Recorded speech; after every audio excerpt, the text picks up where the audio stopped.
Good day YouTube. Today I'm going to cover the arena sub-quest in Oblivion Remake itself. This is a particular quest that you should do as early as possible when you're playing this game, and I'll go ahead to explain why, as well as walk through the nitty-gritties of how to complete this sub-quest, right? Essentially it's quite simple.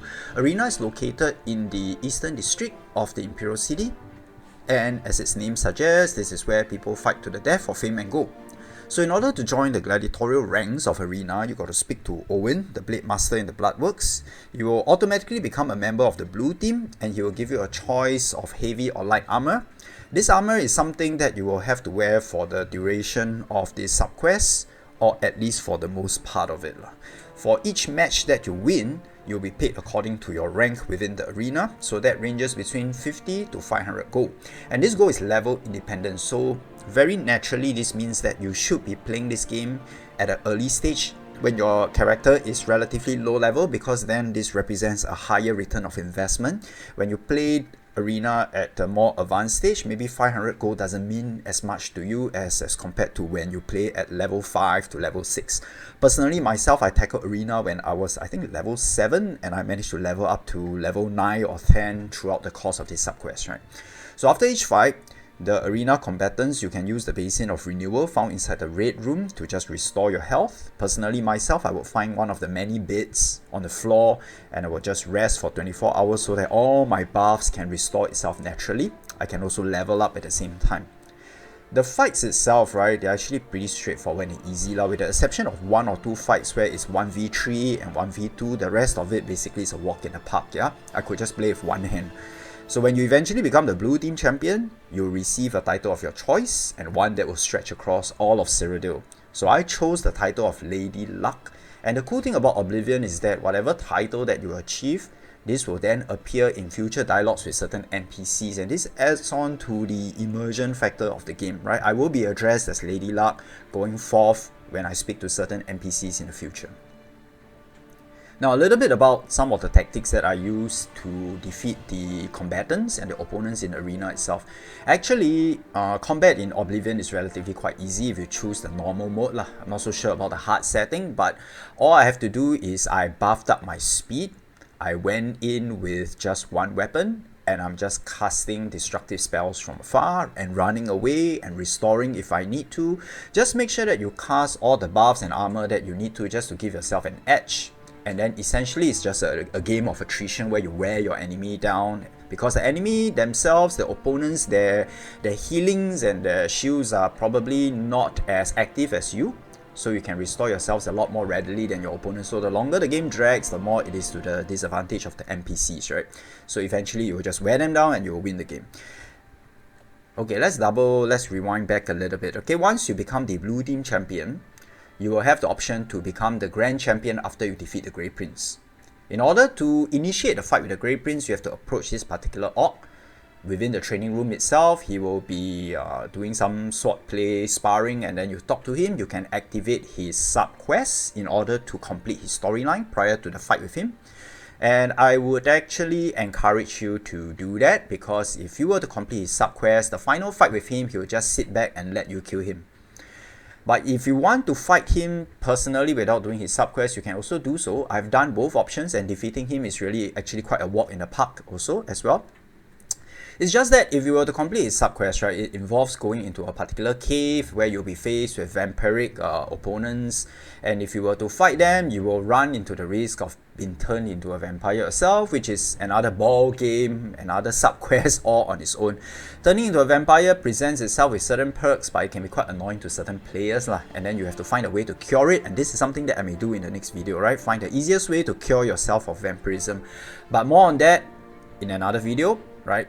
If you continue to with this particular arena sub-quest and you defeat the Grey Prince, what happens is that you will attain the prestigious title of Grand Champion. You will also get the Raiment of Valor. You can take the Grey Prince armor as well when you beat him, and once you give it to Jezebel, she will give you your own in return. Whether it is heavy armor or light armor, you can get to decide. Alternatively, if you decide not to hand over the armor of the Grey Prince, you can get to keep it. It is a quest item and effectively has no weight. However, this is probably not a better option, as the armor you receive from Jezebel will have the same enchantments, and you will be unable to receive the benefits of being the Grand Champion.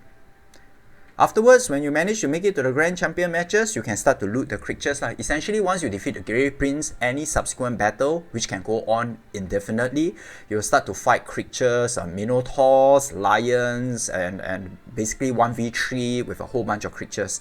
And this is very good for farming for points and gold in order to level up. And when you start to farm minotaurs, you can also loot the minotaur horns, which is useful for the alchemy line. The maximum reward you can get for each creature is about 40 plus times 50 gold. So the actual amount is somewhat random, as it's taken from a leveled list. Thus at level 30, you can get anywhere between 40 to 1490 gold, although higher values are more likely.